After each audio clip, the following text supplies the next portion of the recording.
Over 20 years ago, when I was a kid, I was in the computer lab at school. On one of the machines, someone was playing something I'd never seen before, so I went closer to get a better look, and I was completely blown away. Everything on the screen seemed to pop, like a moving, living diorama. It was a dreamlike world I was watching come to life. I could see a bunch of human footmen running around, with peasants and one big middle unit, a paladin that had abilities and a name. The mission I was watching there happened to be the one where Arthas walks into a village and defends peasants from an orc raid. It's right at the start of the human campaign. At that moment, then and there in that lab, I knew I'd just seen something special, and I had to have it. When I got back from school that day, I needed it, so I scrounged every dollar I could through chores and was eventually able to get it. At night, I would sneak into my dad's computer room with a towel over the monitor, completely dimmed so the light wouldn't leak under the door to his room, playing the game as late as I could reasonably get away with.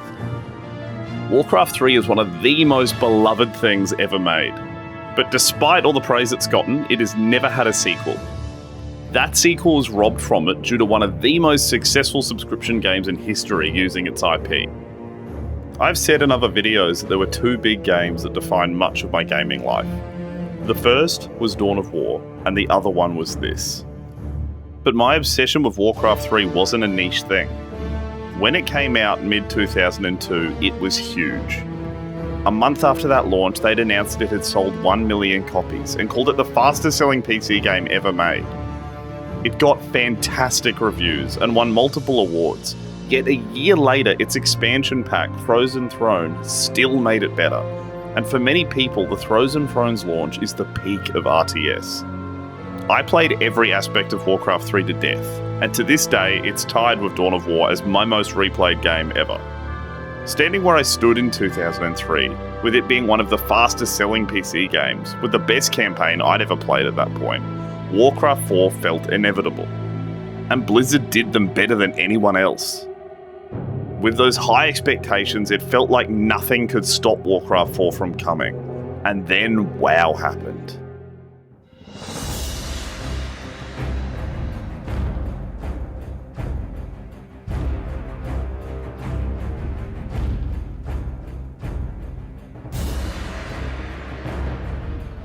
World of Warcraft didn't just change Blizzard, but it changed the entire games industry.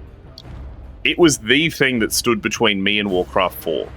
And more than 20 years later, I wanted to dive into what happened, how Warcraft 4 was killed, and do we still have a chance of getting it all these years later? Blizzard was started in 1991 by 3 students, and 30 grand. Mike Morheim, who was one of those students, borrowed his share of his money from his grandmother. The name of this company was Silicon and Synapse, and at the start they did whatever they could to make money via contract work. During their early days, a company called Westwood released Dune 2. Dune 2 would begin to define a lot of what RTS was from that point forward. It combined base building, resource harvesting, and mouse-driven unit control. Another one of those 3 co-founders, Alan Adham, said years later that Dune 2 was a huge inspiration for Warcraft. So with that passion, they went to make an RTS game, inspired by Dune, which ended up being Warcraft 1. I also mentioned in my Dawn of War video that Patrick Wyatt, who was one of the main programmers for Warcraft, had talked about the Warhammer influence on the game, particularly the art style. Despite the hope that there could have been a crossover, virtually the entire rest of the development team wanted to control their own universe. As a result, the RTS they were making was their own IP, despite the marketing risks that it involved. Much of these feelings came from a lesson they learnt developing a DC Comics Superman game, which put heavy creative restrictions on the development team. So with their own IP and a lot of creativity, they got in and made the first Warcraft Orcs and Humans, and it did okay. But Warcraft 2 became the one that really succeeded. Their second game ended up selling over 1 million copies, and it put them at a level closer to the people who'd originally inspired them to make these games. But then what really put them on the map was in 1998, the release of StarCraft. This game was huge and became a televised national sport in South Korea. I won't retell the entire story, but by the end of the 90s, what was a very small studio had become one of the most trusted games in PC gaming. Real-time strategy, the best genre ever made, don't at me, was becoming a big deal. and every single one of Blizzard's releases was hitting. All of this culminated in what we eventually got with Warcraft 3. When StarCraft was released, Blizzard eventually split into two teams. One of those teams was the one that started on making Warcraft 3. For the better part of 2 years, it wasn't even a strategy game. Early builds looked something very strange that was closer to a role-playing game. They announced it in 1999 as an RPS. This was a term they coined just for this, standing for role-playing strategy. It was meant to be something focused on hero abilities, but with zero base building or resource gathering. The main man pushing that vision was Mike O'Brien, who was an engineer who built Battle.net and Warcraft 3's entire 3D engine. The team was completely split down the middle. One faction loved this direction, with another faction complaining that it didn't feel like an RTS anymore. A completely different style of game. Jason Schreier's book on Blizzard history details a lot of this information. It's a book I highly recommend if you're interested in this story. It states that by the end of 1999, a bunch of devs got together and met with the company president, Mike Morhaime, and asked him directly to take O'Brien off the project. It was described that he eventually pulled the trigger and switched. This caused a bunch of people to quit and go form a different company. The name of that company was ArenaNet, and within they were allowed to actually cultivate the vision they originally had, creating Guild Wars, out of what they wanted Warcraft 3 to be.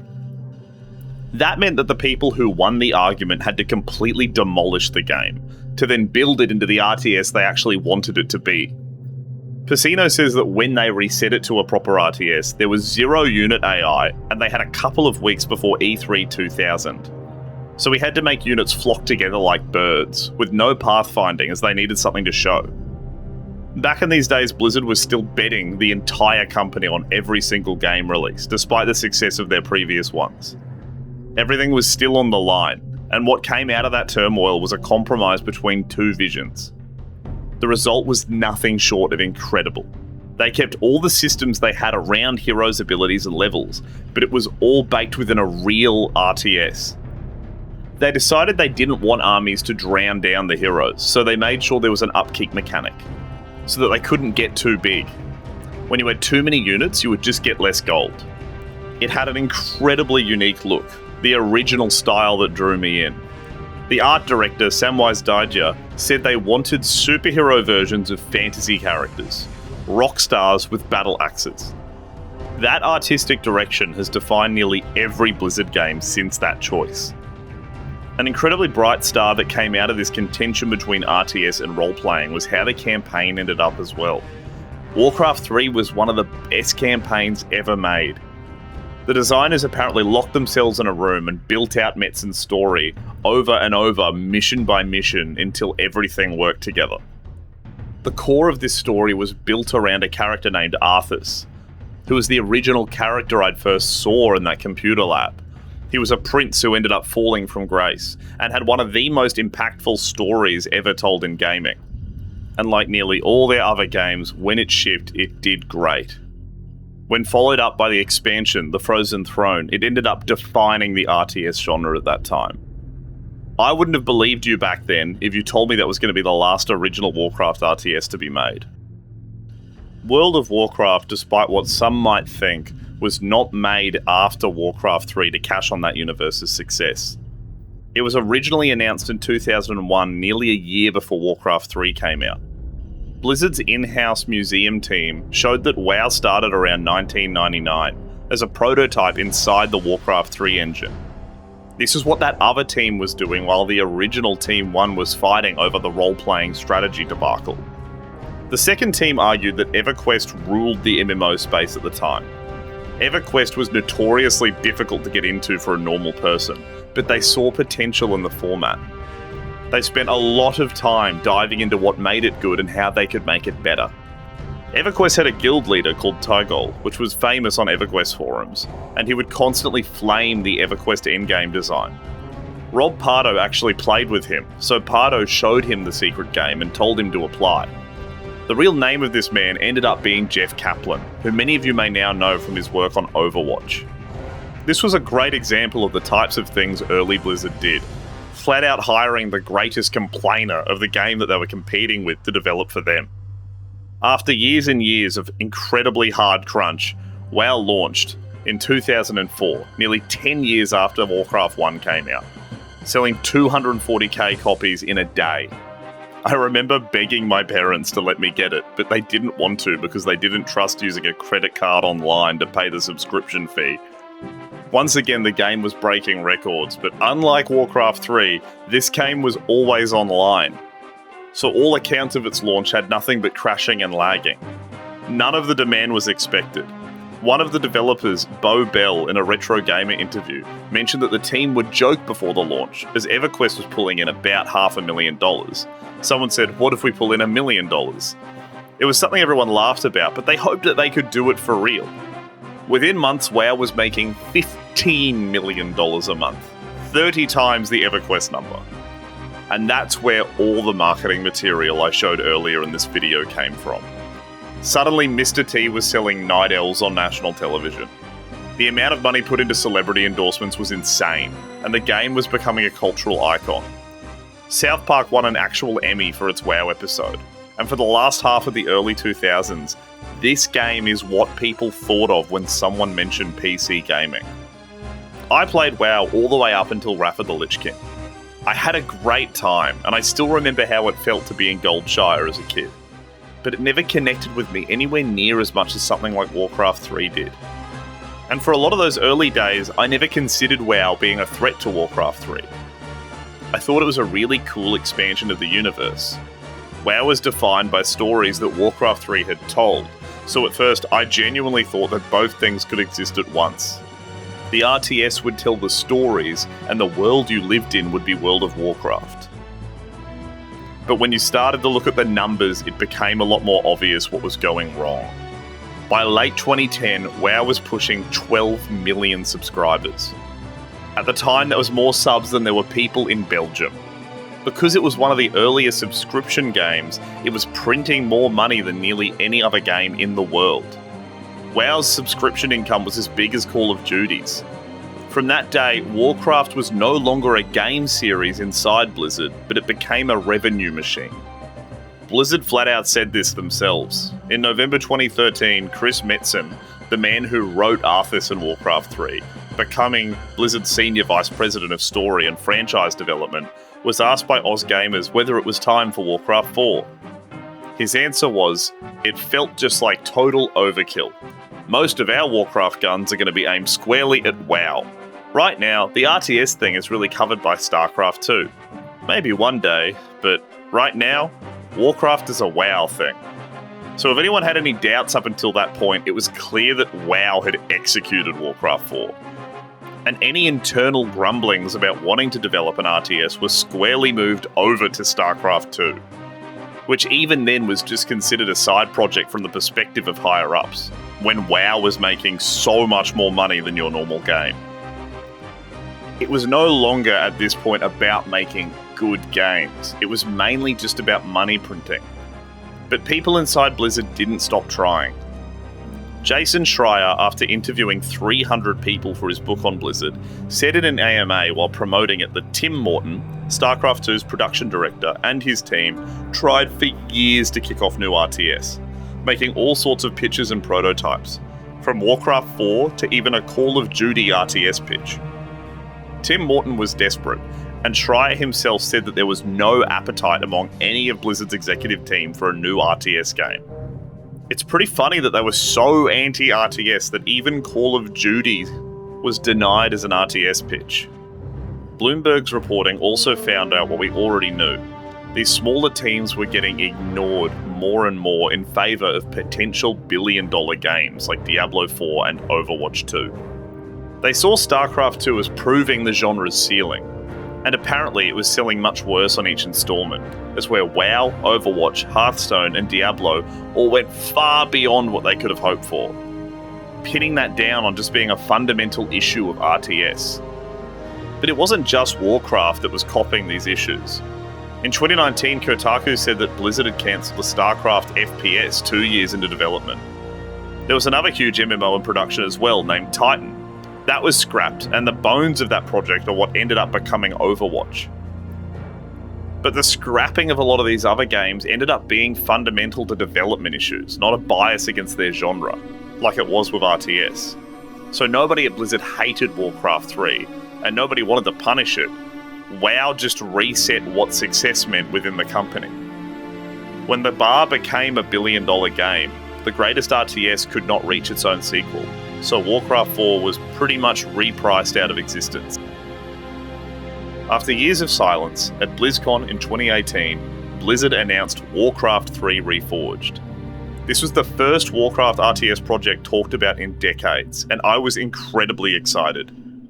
It was going to be a full remaster, over 4 hours of rebuilt cutscenes, re-recorded voice acting, and a rebuilt campaign. They played a completely remade cinematic trailer of the intro to the original game, and it looked fantastic. They showed the culling of Stratholme, which is the most important mission to Arthas' character in the original Warcraft 3, and it was rebuilt with cinematic cameras. The crowd went crazy, and so did I. In recent years, I'd been heartbroken by the failure of Dawn of War 3, and this was finally something I could look forward to, after 15 years of nothing. It also, in my mind, meant they were actually thinking about Warcraft RTS, which before then we'd only heard silence on. The same month as that reveal, the senior producer of Reforged, Pete Stillwell, was asked the question by GameSpot. He answered that he wouldn't rule anything out, but they don't have plans around Warcraft 4 at that point. We don't rule anything out is a very political answer from a Blizzard employee, so the interview pretty much meant nothing was on the table yet. When Reforged finally came out in January 2020, it sucked. This topic has been done to death, and if you search it on YouTube, you'll find deep dives into the entire situation. But to summarise, all those redone cutscenes, which I'd anticipated would be like that first cutscene reveal, weren't there. There was no re-recorded dialogue, no ranked ladder. As a part of the release, they'd butchered the original launcher completely, forcing everyone to play the new one that was constantly breaking. At the start of 2020, it had felt like there was a long series of huge gaming failures, and this just felt like yet another spit in the face.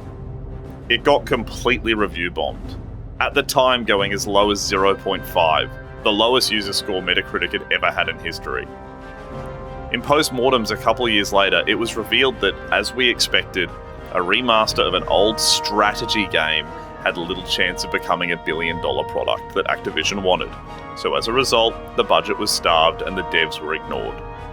Blizzard insiders flat out stated that they took pre-orders when they knew the game wasn't ready yet.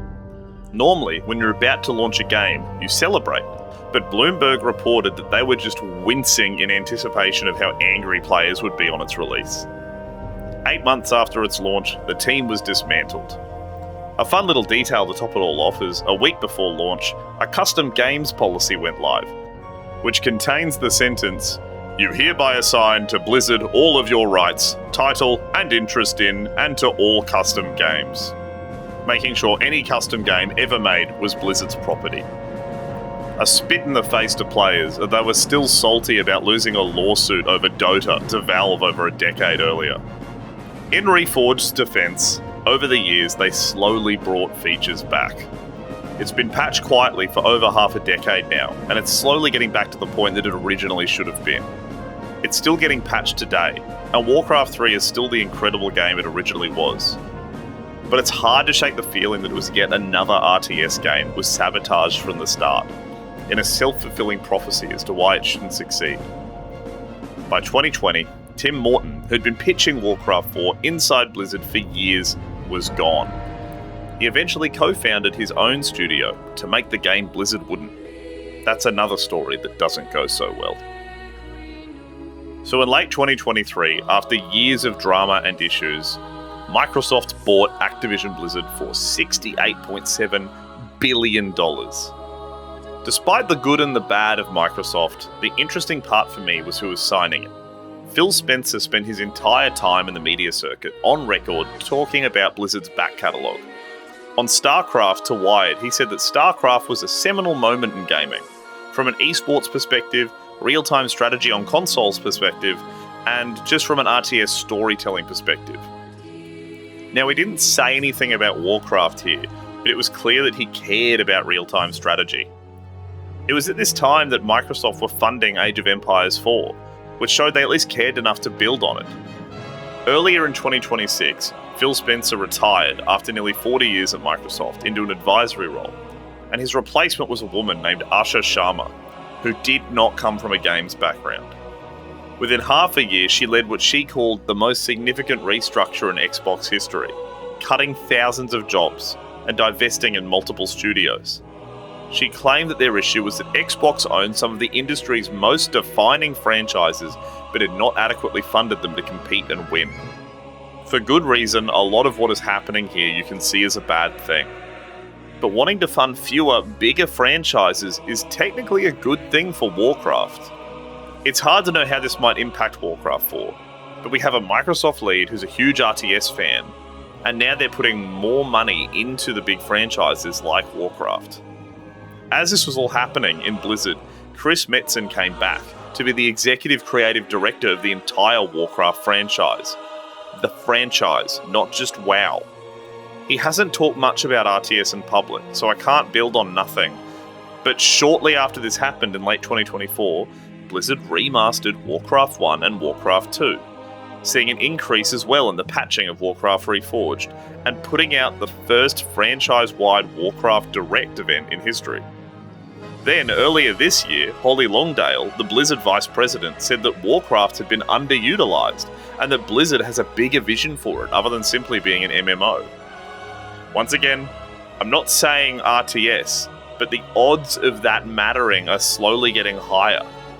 This September, for the first time in years, BlizzCon will be back with Warcraft 3 in its esports lineup for the first time since 2010.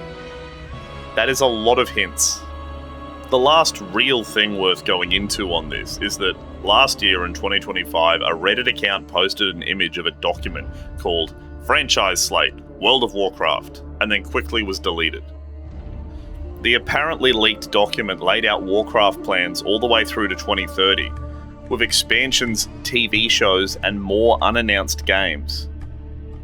It was pretty much forgotten until June this year that Wowhead data mined the world's World of Warcraft Camelot off Blizzard's own servers. That was one of the codes that was used in the leaked document before it meant anything to anyone. So suddenly that original link was blowing up. Now on that same document, which was suddenly being taken seriously, there is a line saying Warcraft Chronicles RTS for Q3 2028. Now it's just a dodgy leak and it's one image from no reputable account. It also has no date from when it might have been taken. And even if it's genuine, we have no idea where it even came from within Blizzard. It's never been acknowledged by them, and it doesn't say Warcraft 4. It says Warcraft Chronicles. To me, that sounds closer to a remaster or some kind of prequel story, so you could have a new RTS that wouldn't collide with the ridiculously complex canon that modern WoW's lore has become. But there's also been no noticeable RTS job listings at Blizzard right now. The only big hiring wave I can find information for is an unannounced open world shooter that reporting is implying is StarCraft. Even if this is real, there's also no guarantee it would be made. Blizzard's leadership has said it tends to cancel about half its projects before release, so a 2028 date on a document that could be from years ago, from a studio that cancels half of everything it starts, isn't something to be too excited for. But it's still more evidence than we've had for a new Warcraft RTS in the better part of 20 years. The hope here I hold on to is that RTS seems to be pulling in more and more people. I put some time into a little game called The Scouring, which was made by one person that's clearly Warcraft inspired, and it's doing really well. Grubby, who I would say is the most famous Warcraft 3 player in the world, played it on stream and it pulled 6 figures. Another solo developer is also making a game called Dustfront, which has over 500,000 views. Tempest Rising, which is a Command & Conquer tribute, is doing really well. Dawn of War 4 and Total War Warhammer 40k are on the horizon. Age of Empires 4 has done awesomely. Age of Mythology Retold is a good remake of another incredible game that's doing decently well. Microsoft is actively funding real-time strategy. Now, as a counter to this, which I'll bring up from earlier, Tim Morton, that man who pitched Warcraft 4, who I mentioned left to make his own studio later, ended up making a game named Stormgate. It raised millions of dollars on Kickstarter, and I was one of the people who donated to it. It flopped catastrophically. At the moment on Steam, without checking, I wouldn't be shocked if it had about 10 concurrent players. So while it's obvious that RTS games can still go horribly wrong, I'd say the overall trajectory is that they're going in the right direction. 20 years of RTS not getting funding is a big part of what caused it to be in the state it's in now. That makes them harder to build, and a new audience for them needs to be cultivated. I don't think it's fair to neglect a genre for 20 years and then point at that neglect as evidence for why it's not good. We are seeing real slow evidence of an RTS renaissance. So with all of this, might we actually get Warcraft 4? As I record this, BlizzCon 2026 is weeks away. There has been no credible information about any Warcraft RTS being revealed there. I think that it's possible that the document we saw was right, and there's some sort of RTS project in the works. But I'd say it's not likely to be Warcraft 4. Though any Warcraft-based RTS would be good enough for me. All I can bank on is for the first time in decades, the people who own it are publicly saying that Warcraft should be more than one game. And 16 years after their last showing, classic RTSs are back in esports lineups at Blizzard events. I will never forget the way Warcraft 3 made me feel as a kid. Watching it get played in the computer lab at school for the first time was one of the most visceral bits of awe I've ever felt. Like many people, I gave up on Blizzard the better part of a decade ago, let alone what they'd ever do for Warcraft 4. Reforged was a spit in the face, but at that point the horse was so dead that I didn't expect anything. When making this video, I also didn't expect to find tangible signs that something like this could happen. I'd known about the leak, but there is a lot of really powerful people starting to talk about RTS and their franchises again. There is a large amount of interesting RTS games coming up, enough likely to keep me happy for a very long time. But in 2016, after years of waiting, I made a video asking where Dawn of War 3 was, and within a month, it had been announced. So maybe I can manifest just a little bit of the same luck I got back then, without also cursing the product that Warcraft 4 becomes. Outside of Warcraft 3, I don't expect that I'd ever do many videos on the Warcraft franchise. But if Warcraft 4 is announced eventually, I promise I'll be back here, and I will be talking about it. Have a wonderful day.